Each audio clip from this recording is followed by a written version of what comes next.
உதயா, என்னத்த பாத்தீங்க, அரண்டு போனீங்க? அப்படிக்கா, இந்த விஷயம் நடந்து ஒரு 7 வருஷத்துக்கு முன்ன. ஸோ அப்போ ஒய்ஃப் பிள்ளை பிறந்து அப்போதான் ஒரு 10 நாள். ஓகே. ஸோ எங்க ஃபேமிலி ப்ராப்ளம்ல நாங்கள் எங்க பாட்டி தாத்தா கூட நிலத்துல தான் இருந்தோம். ஸோ சொந்த நிலம். ஸோ அப்போ ஃபேமிலி ப்ராப்ளம்ல நிலம் எங்க சித்தப்பாக்கு இருக்க மாதிரி போன கேட எங்க அம்மா என்ன சொன்னாங்கன்னா, பிரச்சனை இல்லை, இதுக்கப்புறம் அங்கே இருக்க வேணும், நீ தனியா வீடு பாரு அப்படின்னாங்க. ஸோ நாங்கள் என்ன பண்ணோம், ஸோ எமர்ஜென்சி எங்களுக்கு வீடு தேவைப்படுது. ஸோ நாங்கள் என்ன பண்ணோம், வீடு நாங்கள் தேடணும். ஸோ அந்த மாதிரி சுச்சுவேஷனில் நாங்கள் இருக்கிற இந்த நிலத்துலேருந்து கிட்டத்தட்ட ஒரு 15 கிலோமீட்டருக்குள்ள எங்களுக்கு ஒரு வீடு கிடச்சிச்சு. இது எந்த ஏரியா? நான் இருந்தது மர்லிமாவ். ஸோ எனக்கு அந்த வீடு கிடைச்சதும் அதே ஏரியாவில் தான். ஸோ மர்லிமாவில் தான் எனக்கு அந்த வீடு கிடச்சிச்சு. எனக்கு அந்த வீடை பற்றி எந்த ஒரு இதுவும் தெரியாது. ஸோ நான் என்ன பண்ணேன், எனக்கு அந்த வீடு கிடைச்ச கேட ஸோ நான் ஒன்றுகிட்ட ஃபோன் அடித்து பேசும்போது அவங்க ஓகே உங்களுக்கு அந்த வீடு பிடிச்சிருந்தா ஓகே. அவங்க பார்க்க போனால் அந்த இடத்துல மொத்தமாக 2 வீட்டுக்கும் ஒரே ஓனர் தான். ஸோ லெஃப்ட் ஹேண்ட் சைடு இருக்கிற வீட்டுக்கும் ஒரு ஓனர் தான், ரைட் ஹேண்ட் சைடு இருக்கிற வீட்டுக்கும் ஒரே ஓனர் தான். ஸோ ஒய்ஃப் பார்த்த கேட லெஃப்ட் ஹேண்ட் சைடு இருந்த வீடு அவங்களுக்கு ரொம்ப பிடிச்சிச்சு. ஸோ வீடை பார்த்துட்டு எனக்கு இந்த வீடு தான் வேணும் அப்படின்ட்டாங்க. ஸோ ஓகே, நாங்கள் அட்வான்ஸ் கொடுத்துட்டு ஸோ நான் சொன்னேன், நான் சாவி பேலன்ஸ் காசு கொடுத்துட்டு நான் சாவி எடுத்து சாவின்னு சொல்லிட்டு ஸோ ஓகேன்னு சொல்லிட்டு நாங்கள் கிளம்பிட்டோம். ஆக்சுவலி ஒரு வாரத்தில் வீட்டு சாவி நான் காசு கொடுத்து வீட்டு சாவி வாங்கிட்டேன். ஸோ வீட்டு சாவி வாங்கும் போது நான் வேலை முடிஞ்சிட்டு மணி இருந்தால் ஒரு 12:30 மணி இருக்கும். ஸோ நான் வீட்டு சாவி வாங்கும்போது ஒய்ஃப் கிட்ட சொல்ல ஜஸ்ட் ஒரு சர்ப்ரைஸாக இருக்கட்டும் அப்படின்ட்டு என்ன பண்ணேன், போயிட்டு வீட்டு சாவி வாங்கிட்டு காசு கொடுத்து நான் வரும்போது ஒய்ஃப் கால் பண்ணிட்டு மகனுக்கு சரியான காய்ச்ச அப்படின்னு.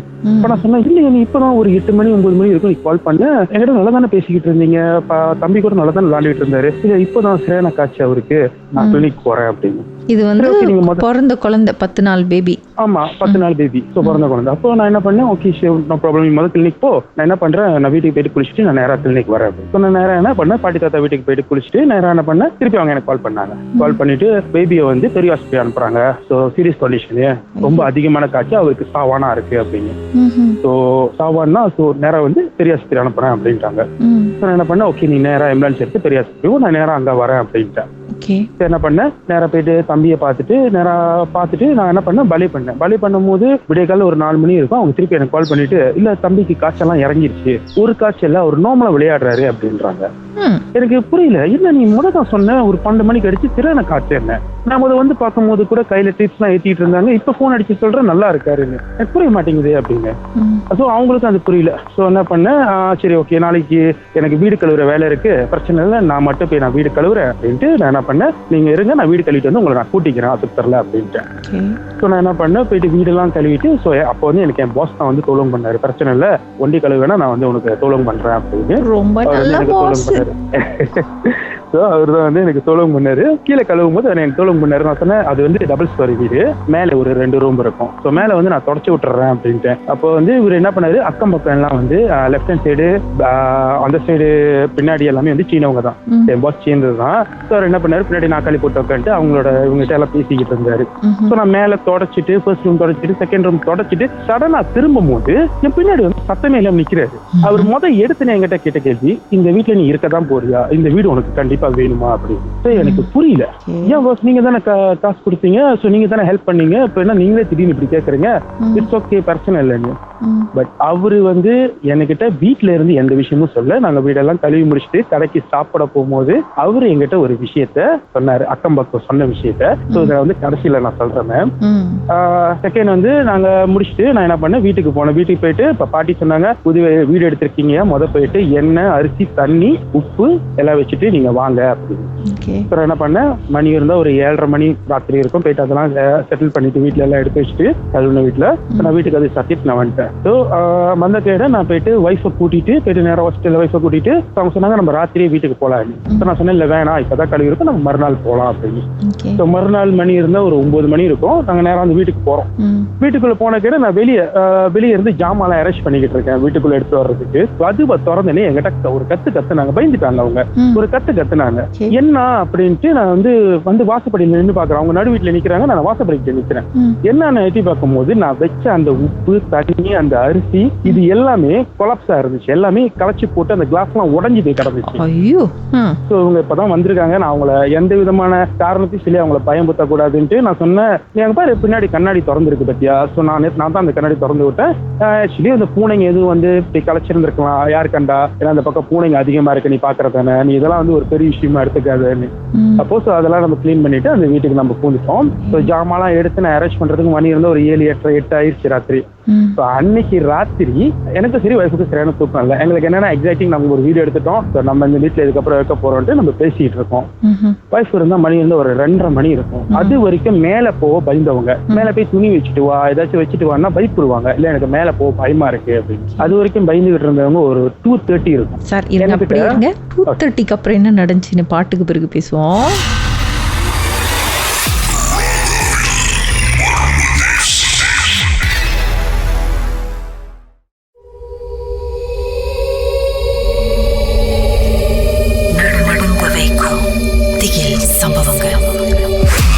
திருஉதயா ஒரு புது வீடு பார்த்துருக்குறாரு தங்குறதுக்கு.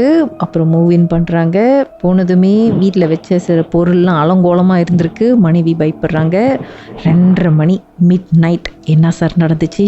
ஓகேக்கா. ஸோ அந்த 2:30 மணி அவங்க வந்து பக்கத்தில் வேற மாதிரி பிஹேவ் பண்ண ஆரம்பிச்சிட்டாங்க. என்கிட்ட அவங்க சொன்னது என்னன்னா, வாங்களேன் 2 பேரும் மேலே போயிட்டு சும்மா உட்காந்து பேசிட்டு வரலாம்.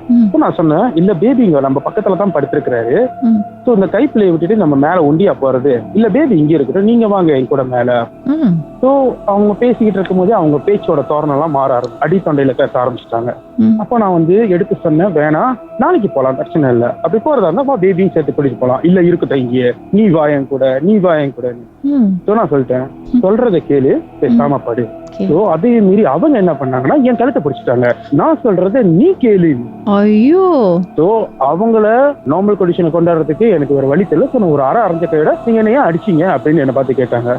இல்லம்மா நீ தான் என்ன மேல வா மேல வான்னு கூப்பிட்டு இருந்தீங்க. நான் எப்ப கூப்பிட்டேன்? ஐயோ சாமி நான் மேலலாம் வரல, நீ கூப்பிட்டு இருந்தமா அப்படின்னு. கேப்ல அன்னியன் மாதிரி ஆயிடுச்சு சொல்லுங்க உங்க சீன். ஆமா, ஏன்னா அவங்க அந்த அந்த கழுத்தை பிடிச்ச அந்த வேகம் வந்து ஒரு செகண்ட் கணக்கு பேசிக்கிட்டே இருக்கிற டக்குனு என் கழுத்தை பிடிச்சிட்டாங்க 2 கையிலையும். அவங்கள அரைஞ்சுதான் என்னால அவங்கள வந்து கண்ட்ரோல் பண்ண முடிஞ்சுச்சு. ஆமா, அதுக்கப்புறம் அவங்க என்கிட்ட கேக்குறாங்க, நீங்க என்ன அடிக்கிறீங்க அப்படின்னு. சோ அந்த இது வந்து எனக்கு அன்னைக்கு பூரா தூக்கம் வரல, பட் அவங்க நல்லா தூங்கிட்டாங்க. சோ அதுக்கப்புறம் மறுநாள் வந்து போயிட்டு சாமி படம் எல்லாம் வைக்கணும். சோ அந்த வீட்டுக்கு போய் நாங்க எந்த ஒரு சாமி படமும் வைக்கல. சோ அந்த சாமி படம் எல்லாம் எடுத்து கொண்டாந்துட்டு சாமி படம் அடிக்கும் போது அந்த வீட்டுல அவ்வளவு நேரம் ஆணி அடிச்சும் கூட ஒரு ஓட்ட கூட விழுலக்கா. சோ அந்த இடத்துல ஆணி அடிக்க அவ்வளவு நேரம் அடிக்கிறோம், என்னால அடிக்கவும் முடியல.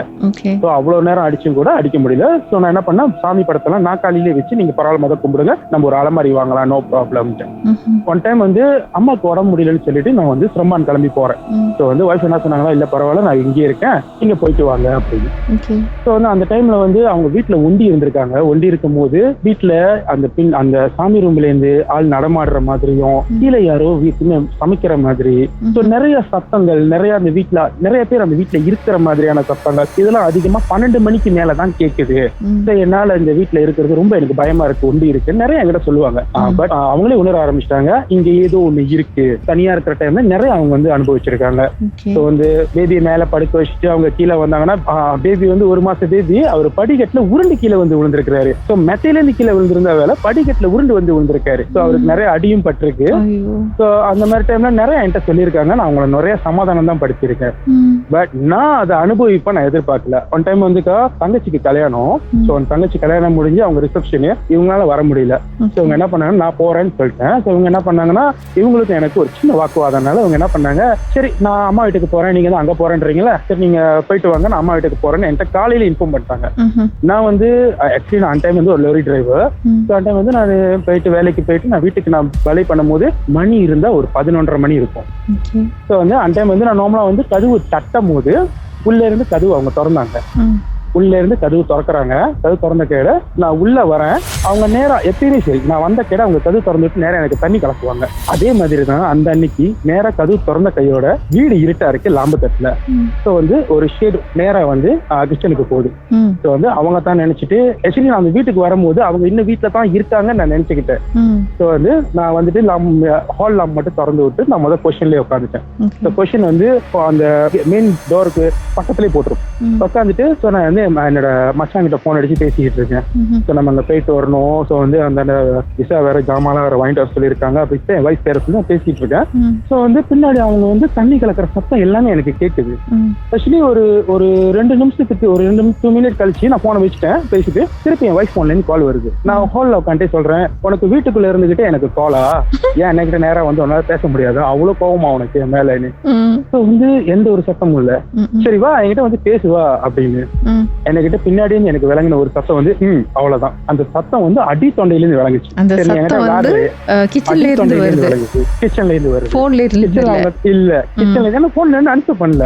கிச்சன்ல இருந்து என்கிட்ட விளங்குது. அவங்க தண்ணி கலக்கிற சத்தம், அந்த கரண்டி வச்சு கிண்டுற சத்தம் எல்லாமே எனக்கு விளங்குது. சரி ஓகே நீ என்கிட்ட விளாடுறல, சரி பிரச்சனை நான் விளாடுறேன் அப்படின்னு போனை எடுத்துட்டு சொல்ல அல்லோன்னு. அவங்க அங்க அல்லோன்றாங்க, இங்க வீட்ல இருந்து ஒரு சத்தம் வரல. சோ நீங்க வருவீங்க தானே கொஞ்ச நேரம் கழிச்சு, வரும்போது தம்பிக்கு கொஞ்சம் ஜாமான் மட்டும் எடுத்துட்டு வந்துருங்க, அண்ணனையும் கூட்டிட்டு வந்துருங்க.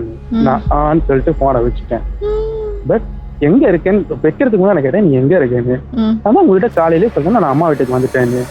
ஓ சரி அவ்வளவுதான் சொல்லிட்டு நான் போன வச்சுட்டேன். இரண்டு போயிருக்கேன் உங்களுக்கு. அது வரைக்கும் கதவை திறந்து விட்டது யாரு, கிச்சனுக்கு போய் இப்ப இவ்வளவு நேரம் அங்க தண்ணி கலக்கிக்கிட்டு இருக்கிறது யாரு, எனக்கு ஒண்ணுமே புரியல. சோ எனக்கு நல்லா தெரிஞ்சிருச்சு இன்னைக்கு நைட் ஏதோ ஒரு பெருசா நடக்க போகுதுன்ட்டு. நான் என்ன பண்ணேன், போன் எடுத்துட்டு எழுந்திருச்சு என்னோட சட்டையை எடுத்துட்டு நான் அந்த வாசப்படியை பார்த்து நிக்கிறேன்.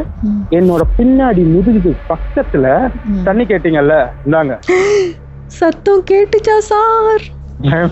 ஸ்ரீ நான் அது சொல்லக்கூடாது. ஸ்ரீ எனக்கு 1 பாத்ரூமே வந்துருச்சு. ஐயோ நீங்க சொல்லும் போது எனக்கு சிலுக்குது. போங்க பின்னாடி திரும்பி பாத்தீங்களா இல்லையா? இல்ல நான் பாக்கல. பட் நான் அந்த டைம் நான் என்னால முடிஞ்சு நான் யோசிச்சு நான் ஒண்ணுதான் சொன்னேன், மேஜில வைங்க நான் வந்து குடிக்கிறேன் அப்படின்னு சொல்லிட்டு நேரா வெளியே ஒரே ஓட்டம். ஆக வெளியே ரோட்ல இருந்து நான் உள்ளுக்கு பாக்குறேன். நான் உள்ள இருந்து பார்த்தேன், எனக்கு எந்த விதமான ஷேடும் எதுவுமே இல்ல. அப்ப என்கிட்ட பக்கத்துல வந்து பேசுனது யாரு, நான் இங்க இருந்து என்னோட மச்சானுக்கு கால் பண்ணிட்டு, வைஃபோட அண்ணனுக்கு கால் பண்ணிட்டு, என் வீட்டுல இந்த மாதிரி நடந்துருச்சு, நான் நேரா ரோட்ல தான் உட்காந்துருக்கேன், நீ வர வரைக்கும் சத்தியமா அந்த வீட்டுக்குள்ள போற மாட்டேன், தயவு செய்து எனக்கு ஹெல்ப் பண்ணினு, வந்தவே நான் வந்துகிட்டே இருக்கேன்டா அப்படின்னு. இப்படியே லைன்ல இருங்க, பாட்டுக்கு பிறகு மேலும் பேசுமே என்னதான் நடந்துச்சுன்னு.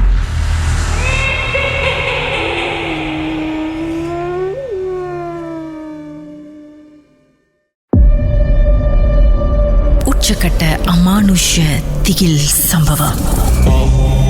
ராகவ், இது மர்ம தேசம். சொல்லுங்க, அதுக்கப்புறம் என்ன நடந்துச்சு? ஸோ நான் வீட்டில் உட்காந்துருக்கேன். நார்மலா வந்து ஆக வெளியே ரோட்டுக்கிட்ட நம்ம உட்காந்துருந்து வீடோட மேல பார்த்தோம்னா, ஸோ அது வந்து முதல் ரூம்ல இருந்து கண்ணாடியில இருந்து ஒரு ஆள் நம்ம கிட்ட பேசுறது அதெல்லாம் நமக்கு தெரியும். ஸோ அந்த கண்ணாடியை திறந்து என் வைஃபோட முகத்திலேயே, ஏன் ரோட்ல உட்காந்துருக்கீங்க உள்ள வாங்க அப்படின்னு தம்பி அழுந்துகிட்டு இருக்கிறான்னு. ஸோ பேபி அழுவுற சத்தம் முத கொண்டு எனக்கு கேக்குது. மணி சரியா 1 ஆயிடுச்சு. Mid night. நான் மட்டும்தான் அந்த ரோட்ல உட்காந்துருக்கேன். யாருமே இல்ல, யார உதவிக்கு கூப்பிடுறது, நான் ஒண்டிதான் உட்கார்ந்துருக்கேன். அவங்க என்கிட்ட பேசுறாங்க, என் வைஃபோட முகம். சோ எனக்கு தெரியல என் வைஃப் என்கிட்ட விளையாடுறாங்களா, இல்ல அவங்க கூட்டாளி வச்சு பேசுறாங்களா, இல்ல நான் பாக்குறது இதெல்லாம் நிஜம் தானா எனக்கு தெரியல. நான் மறுபடியும் என் வைஃப் கால் பண்றேன், நீங்க உண்மையாவே எங்க இருக்கீங்கன்னு. அவங்க உடனே என்கிட்ட கோவத்துல, நான் உங்ககிட்ட சொன்னதானே அம்மா வீட்டுக்கு வந்துட்டேன், இல்ல நீங்க உங்க அம்மாவை கூப்பிடுங்க அப்படின்னு. அவங்க மாதிரி என்கிட்ட பேசுறாங்க. அவங்க காலையில 10:30 மணிக்கெல்லாம் வந்துட்டாங்க, அங்கதான் இருக்காங்க அப்படின்னு. சோ எனக்கு நான் அது வரைக்கும் என்ன பண்ண, அங்க ரோட்டுக்கு உட்கார்ந்து இருந்து நான் நேரா சாமான் என்ட்ரன்ஸ் கிட்ட போயிட்டேன். இதுக்கு மேல உட்கார கூடாதுன்னு. என் மச்சான் வந்தாரு. வந்ததுக்கு அப்புறம் சோ அவரோட போயிட்டு குளிச்சுட்டு ஜாமான் எல்லாத்தையும் எடுக்க முடிஞ்சதெல்லாம் எடுத்துட்டு, மேம் நீங்க நம்ப மாட்டீங்க, அவங்க கலக்கி வச்ச தண்ணி, சோ நான் நார்மலா குடிக்கிறது நெஸ்கேஃபி தான் கேட்பேன் வைஃப் கிட்ட. சோ வீட்லயே அதுதான் நார்மலா இருக்கும். அவங்க கலக்கி வச்ச தண்ணி பிளாக் கலர்ல, அவ்வளவு ஒரு திக்கா பிளாக் கலர்ல இருந்துச்சு. சோ தண்ணி இருக்குது. தொட்டு பாத்தீங்களா இல்லையா, சூடா இருக்கா இல்லையான்னு? நான் அதை தொட கூட இல்ல. சோ நான் வீட்டை சாத்திட்டு நாங்க வெளியாயிட்டோம். சோ அந்த டைம் போயிட்டு தங்கச்சி கல்யாணம் எல்லாம் முடிச்சுட்டு போல உள்ளுக்குள்ள போய் பாத்தீங்களா இல்லையா என்ன ஏத்துன்னு? இல்ல நான் வீட்டுக்கு வெளியே நின்னுட்டு தயவுசெய்து எனக்கு ஒரு உடுப்பு மட்டும் எடுத்து வந்து நம்ம வெளியாகலாம் அப்படின்ட்டு போயிட்டு உடுப்பு கொடுத்து வந்தாரு. அவர் தைரியமா போயிட்டு வருவாரு. அவர் தைரியமா போயிட்டு வர்றாரு. ஒண்ணு இல்லடான்றாரு உள்ள போயிட்டு. அப்போ நான் சொல்லிட்டேன், இல்ல எனக்கு வேணாம், நான் அனுபவிச்சுட்டேன், எனக்கு நீ ஒரே ஒரு சட்டை மட்டும் எடுத்து வந்துரு, நான் எங்கேயாவது சண்டா சாவம்லாவது குளிச்சுக்கிறேன் அப்படின்னு. ஓகே. ஸோ மேம் அப்புறம் அதோட வந்து ஸோ அந்த சாரி அதோட முடிஞ்சு. அதுக்கப்புறம் நான் வைஃபு கிட்ட எந்த இன்ஃபார்ம் பண்ணவே இல்லை. ஸோ வந்து சரியா நான் அந்த வீட்டுக்கு பூந்து 3 மாசம் கழிச்சு பிரச்சனை இன்னும் அதிகமாக ஆரம்பிச்சிருச்சு. கண்ணால நம்ம வந்து அதை பார்க்க முடியற அளவுக்கு பிரச்சனை ஆயிடுச்சு. பாக்குற அளவுக்கு பிரச்சனை வர ஆரம்பிச்சிச்சு அப்படின்னு சொன்னீங்களா? அப்படின்னா நம்ம படுத்திருப்போம், ஹால்ல படுத்து நம்ம படம் பார்த்துட்டு இருப்போம். யாராவது ஒரு ஆள் ஹால்ல இருந்தா ஸோ நம்ம வந்து படிக்கட்டுல என் ஒய்ஃபோட உருவம் தான். நான் நார்மலா வந்து பாக்குறது எல்லாமே என் ஒய்ஃபோட உருவம் தான். ஒய்ஃப் உருவத்திலே நடந்து நம்ம கிட்ட வந்து உட்காந்து பேசுவாங்க. அவ்வளவு நேரம் நம்ம கிட்ட வந்து உட்காந்து பேசிட்டு திருப்பி கிளம்பி போய் படுத்துருவாங்க. மறுநாள் காலையில நம்ம அதை கேட்டோம்னா சத்தியமா சொல்றேன், நான் இங்கதான் இருந்தேன், நான் உங்ககிட்ட வந்து பேசவே இல்லை, அந்த டைம் நான் தூங்கிட்டு இருந்தேன், நான் வரவே இல்லை, பார்க்கவே இல்லை, உங்ககிட்ட பேசவே இல்லைன்னாங்க. ஸோ இது ஒரு டைம் வந்து நான் இதை கண்டுபிடிக்கணும்னு சொல்லி தான் ஒரு நாள் என்ன பண்ணேன், வந்து என் கூட உட்காந்து மறுபடியும் பேசினாங்க. பேசிட்டு அவங்க போகும்போது தான் என் வைஃப் என்கிட்ட சொன்னது ஞாபகம் வந்துச்சு. இல்ல நான் தூங்கிட்டு தான் இருந்தேன், நான் வந்து உங்ககிட்ட பேசுறேன். ஸோ நான் என்ன பண்ணேன், அவங்க போகும்போது அவங்க பின்னாடியே நான் போனேன். அவங்க பின்னாடியே நான் போகும்போது அவங்க நேரா போய் ரைட் ஹேண்ட் சைடு ஒரு ரூம், லெஃப்ட் ஹேண்ட் சைடு ஒரு ரூம் இருக்குன்னு சொன்னல. ஸோ அவங்க நேரா வந்து ரைட் ஹேண்ட் சைடு ரூம் வந்து சாமி ரூம். ஸோ அவங்க நேரா ரைட் ஹேண்ட் சைடு ரூமுக்கு தான் போனாங்க. ஸோ நான் நேரம் என்ன பண்ணேன், நேரம் போய் லெஃப்ட் ஹேண்ட் சைடு ரூம் திறந்து பார்க்கும்போது வைஃப் தூங்கிட்டு இருந்தாங்க. அட தூங்குறாங்களே, ஆனா இப்ப இங்கிட்டு போனது யாரு அப்படின்ட்டு சடனா திரும்பும் போது என் மூஞ்சி முன்னுக்கு ஒரு வயசானவங்க கிழவியோட உருவம், நீயா போயிரு அப்படின்னு என் முன்னுக்கு வந்து சொல்லிட்டு போச்சு. அவ்வளவுதான், 1 செகண்ட் இருக்கும். அந்த 1 செகண்ட் கேப்ல என் மூஞ்சிக்கு பக்கத்துல வந்து சொல்லிட்டு போச்சு. சோ அதுக்கு தான் நான் வீடெல்லாம் பார்த்துட்டு சோ வந்து வீடு மாறதுக்கு ஒரு நாள் முன்னுக்கு அந்த ஒரு நாள் முன்னுக்கு மேம் மேல படுத்திருந்தோம், நானு வைஃப் பேபி எல்லாம் படுத்திருந்தோம். மச்சான் கீழே படுத்திருந்தாரு. படுத்து நாங்க தூங்கிட்டோம். பட் தம்பி வந்து மேல சீலிங்க பார்த்து விளையாண்டாரு. சோ நீங்க படுக்கலன்னு சொல்லிட்டு நானும் எழுச்சி உட்காந்து தட்டிக்கிட்டு இருக்கிறேன். சோ வைஃப் எழுச்சி உட்காந்து பால்லாம் கலக்கி கொடுக்குறாங்க. லாம்பு திறந்தா தூங்குறாரு, லாம்பு அடைச்சிட்டோம்னா விளையாடுறாரு, கத்தி சிரிச்சு விளையாடுறாரு. அப்போ என்னது இது வேடா இருக்குன்னு சொல்லிட்டு சரி நான் என்ன பண்ணேன், எனக்கு கோவம் வந்துருச்சு. மணி இங்க பாரு, மணி 2:30 நீ தூங்காம இருக்கிறியா அப்படின்னு சொல்லிட்டு தூங்க போட்டோம். லாபு திறந்திருக்கும் போது தூங்கினாரு. நல்லா லாம்பு அடைச்ச கேட கத்தி விளையாடுறாரு. கத்தி விளையாடுறாரு. அண்ட் தென் விளையாண்டுட்டே இருந்துட்டு நான் பார்த்தேன், ஓகே சரி பரவாயில்ல, நம்ம கீழே போய் படுத்துக்கலாம், பரவாயில்ல நம்ம மேல படுத்தாதான் வந்து பிரச்சனையா இருக்கு, விளையாண்டுட்டு இருக்கேன், பரவாயில்ல கீழே போய் படுக்கலாம்னு சொல்லிட்டு, ஏன்னா எனக்கு தெரியுமே நார்மலா அந்த வீட்டுல பிரச்சனை இருக்குன்னு. சோ மெத்த எடுத்துட்டு நாங்க கீழே போயிட்டு ஹால்ல கீழே மெத்த போட்டு படுத்தோம். சோ மெத்த போட்டு படுத்துனேன். நான் படுத்திருக்கிற இடமும் அந்த படிக்கட்டுக்கும் பக்கத்துல மேல வந்து அந்த கூரை நல்லா தெரியும், அந்த உச்சி. சோ வந்து வைஃப் இந்த பக்கம் படுத்திருக்காங்க. சோ கீழே போய் படுத்த கேட்ட தம்பி படுத்தகன்னு தூங்கிட்டாரு. சோ எனக்கு வைஃபுக்கு தூக்கம் வரல. நாங்க பேசிட்டு இருந்தோம், நானும் வைஃப் அவங்க அண்ணன் 3 பேர் பேசிக்கிட்டே இருந்தோம். ஸோ டைம் ஒரு 3 o'clock அப்படியே போய்கிட்டே இருந்துச்சு. ஸோ நான் பேசிட்டே இருந்தேன், வைஃப் தூங்கிட்டாங்க. ஸோ அவரு மச்சானும் படுத்துட்டாரு. நான் போனை பார்த்துக்கிட்டே இருந்துட்டு திரும்பி இந்த சைடு படிக்கட்ட சைடு திரும்பி நான் படுத்து கூரைய கண்முழிச்சு பார்க்கும் போது நான் பார்த்த விஷயம் இப்போ வரைக்கும் அது என் கண்ணுக்குள்ளே இருக்குது. என்னத்த சார் பாத்தீங்க? ஒரு உருவம் தலைகீழா இருக்கு, அதுக்கு ஒரு முடி இல்ல, தலைகீழா 4 கால்ல கீழே இறங்கி வருது. படிக்கட்டுக்கிட்ட 2 கால் மேல இருக்கு, 2 கை கீழே வச்சு தலைகீழ அது இறங்கி வருது. நானு பாக்குறது நிஜம்தானா இல்ல நான் தூக்க கலக்கத்துல இருக்கேனான்ட்டு நான் நல்லா பாக்குறேன். அது தலைகீழ இறங்கி வருது. தலையை தூக்கி அது என்ன ஒரு பார்வை பார்த்த கேட்ட நான் எந்திரிச்சு உட்காந்துட்டேன். எந்திரிச்சு உட்காந்துட்டு ப்ளீஸ் எல்லாரும் கிளம்புங்கன்ட்டு, இப்பவே அந்த வீட்டுக்கு போயிடலாம், புது வீட்டுக்கு.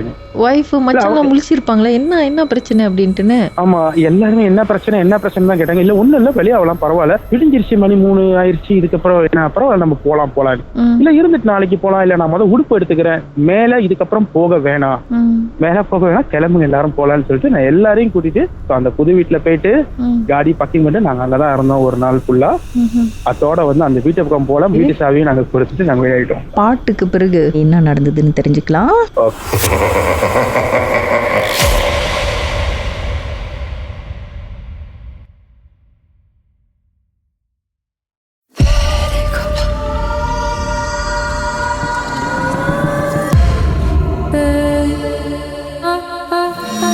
ராகவ், இது மர்ம தேசம். சொல்லுங்க, என்னதான் நடந்தது?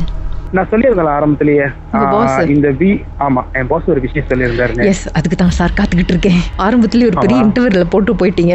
சரி, பாஸ் என்னதான் சொன்னாரு? சுத்தி இருக்கிற மக்கள் என்ன சொன்னாங்க? அவங்க பின்னாடி வீட்டுக்காரங்க சீனவங்க தான். சோ அவங்க வந்து இந்த தாமான் கட்டின நாள்ல இருந்து அங்கதான் இருக்கிறாங்க. சோ பழைய ஆளு அந்த இடத்துல. இந்த தாமான் 1989 கட்டி இருக்கிறாங்க. கட்டி முடிச்சு அந்த வீட்டுக்கு 1990 ஒரே ஒரு பாட்டி மட்டும்தான் அந்த வீடை வீடை வாங்கி அங்க வந்திருக்கிறாங்க. சோ அவங்க யாருன்னா நார்மலா இந்த பேய் பிடிச்சது ஓட்டுறது, இந்த பேய் சுனியை வச்சவங்களை ஸ்ரீப்படுத்துறது, சோ அந்த மாதிரி அவங்க வந்து அந்த மாதிரி ஒரு இதுல வந்து பிளாக் மேஜிக் அந்த மாதிரி இருக்கிற வந்து அவங்க ஈடுபடுறவங்க.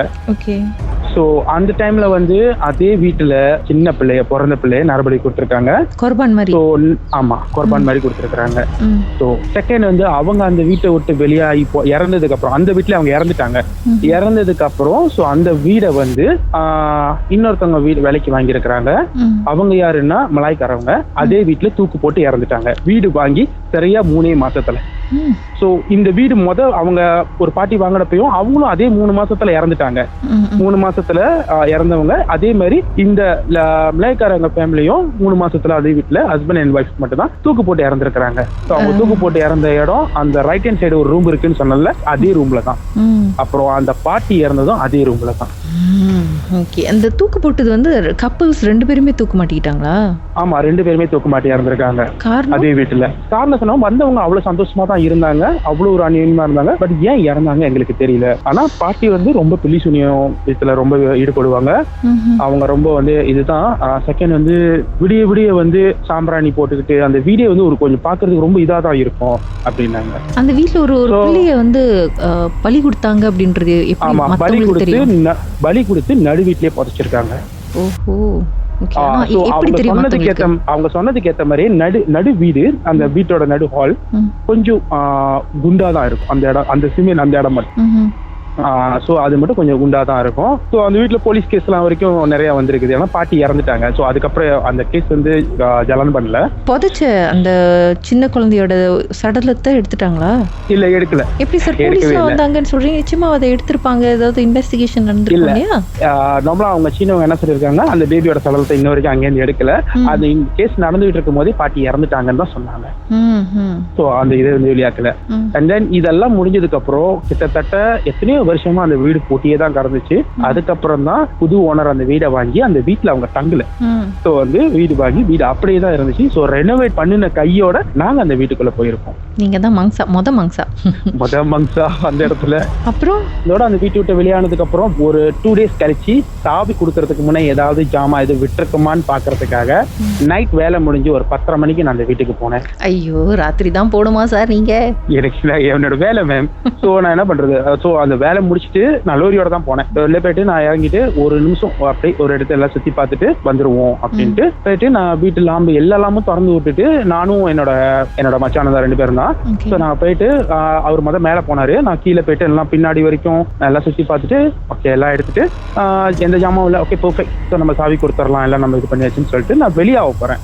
ஸோ என்ன இவரை காணும்னு சொல்லிட்டு கீழே இருந்து நான் கூப்பிடுறேன், எங்க நீங்க இருக்கீங்க, வாங்க கீழே வாங்க கிளம்புவோம் அப்படின்னு. கொஞ்ச நேரம் நீங்க மேல வாங்கலாம் அப்படின்னாங்க. இல்ல நீங்க வாங்கயா போலாம்யா, மேல ஒண்ணுமே இல்ல போட்டோம் தான், வாங்க போலாம் அப்படின்னு. நீ வரையா இல்லையான்னு ஒரு சத்தம். ஓகே போனீங்களா மேல? மணி சரியா 11. ஏன்னா நார்மலா அவர் ஒரு சமயம் வந்து இப்படிதான் பேசுவாரு. இவரு தானே மேல ஆள் இருக்குன்ற அந்த நம்பிக்கையில தான் நானும் போனேன். போன கையோட ஃபர்ஸ்ட் நானும் ஒய்ஃபும் இருந்த ரூமை பார்த்தோம். Right hand left hand side room. அந்த இடம் கோசம் அவர் இல்ல. ரைட் ஹேண்ட் சைடு ரூம்ல நான் பார்க்கும் போது அங்கேயும் அவர் கோசம் தான், அங்கேயும் அவர் இல்ல. நீங்க எங்க இருந்துகிட்டு என்ன கூப்பிட்டு இருக்கீங்கன்னு, அதான் வந்துட்டல்ல கதவை சாத்து அப்படின்னு. மேம் நான் மேல அண்ணாந்து பாக்குறேன், ஹீலிங்ல 4 கால்ல நிக்கிறாரு. நிஜமாலே உங்க மச்சான்?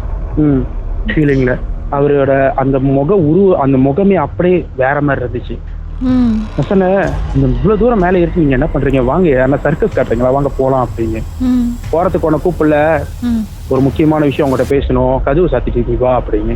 இல்ல நம்ம எதா இருந்தாலும் கீழே போய் பேசிக்கலாம், வாங்க போலான்னு. நான் வரமாட்டேன், எனக்கு ஏதாவது ஒன்னாவது நீ கொடுத்தாகணும், இத்தனை காலம் நான் காத்திருந்ததுக்கு எனக்கு நீ கொடுத்தாதான் நான் இவனை விடுவேன், நீ இந்த மாதிரி பேசாத, வா போலாம் வான்னு கூப்பிட அவர் வரல. அதுக்கப்புறம் சைட்ல இருந்த நாக்காளி, அந்த நார்மலா அந்த வீட்லயே இருந்த நாக்காளி, அதை தூக்கி அடிச்சதுக்கு அப்புறம் புத்தினி கீழே விழுந்தாரு. கீழே விழுந்த கையோட நான் அவரை பிடிச்சி தரன்னு இழுக்கிறேன், அவர் என்ன பிடிச்சி அந்த ரூமுக்குள்ள இழுக்கிறாரு. அதுக்கப்புறம் பிடிச்சி என்னால முடிஞ்சு ட்ரை பண்ணி சாமி இதெல்லாம் வேண்டி பிடிச்சி வெளியே இழுத்துனே அவரு தெரியல, நான் மேல போனேன், அதுக்கப்புறம் எனக்கு என்ன நடந்துச்சுன்னு எனக்கு தெரியல அப்படின்னு சிம்பிளா பிடிச்சிட்டு. அதோட வந்து சரி கிளம்புங்க வாங்க நம்ம போகலாம், இதுக்கப்புறம் நம்ம இங்க இருக்கிறது நல்லதே இல்லை, வாங்க போகலாம் அப்படின்னு. நான் லோரி எடுத்துட்டு வீட்டுல அம்லாம் அடைச்சிட்டு நான் வெளியாகும் போது மறுபடியும் அந்த முகத்தை நான் பார்த்தேன்னு சொன்னேன், ஒரு வயசானவங்களோட முகம். ஸோ அந்த முகத்தை மறுபடியும் அதே கண்ணாடியில நான் கடைசியா பார்த்தேன். எங்க உங்க ஒய்ஃப் எட்டி பார்த்தாங்களா அதே கண்ணாடி? அதே கண்ணாடியில. ஆமா. ஓகே. ஸோ அதான் மேம், இதான் என்னோட லைஃப்ல நடந்த ஒரு இதான் ஃபர்ஸ்ட் அண்ட் லாஸ்டா நான் லைஃப்ல சந்திச்சது இந்த வீட்டு பிரச்சனையில தான். உங்களை வச்சு ஒரு பேய் படமே எடுக்கலாம் போல சார்.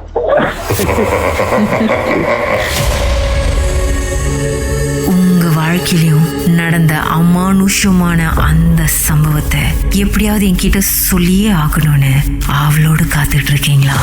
எங்களுக்கு நீங்க வாட்ஸ்அப் பண்ணலாம் 01694913333.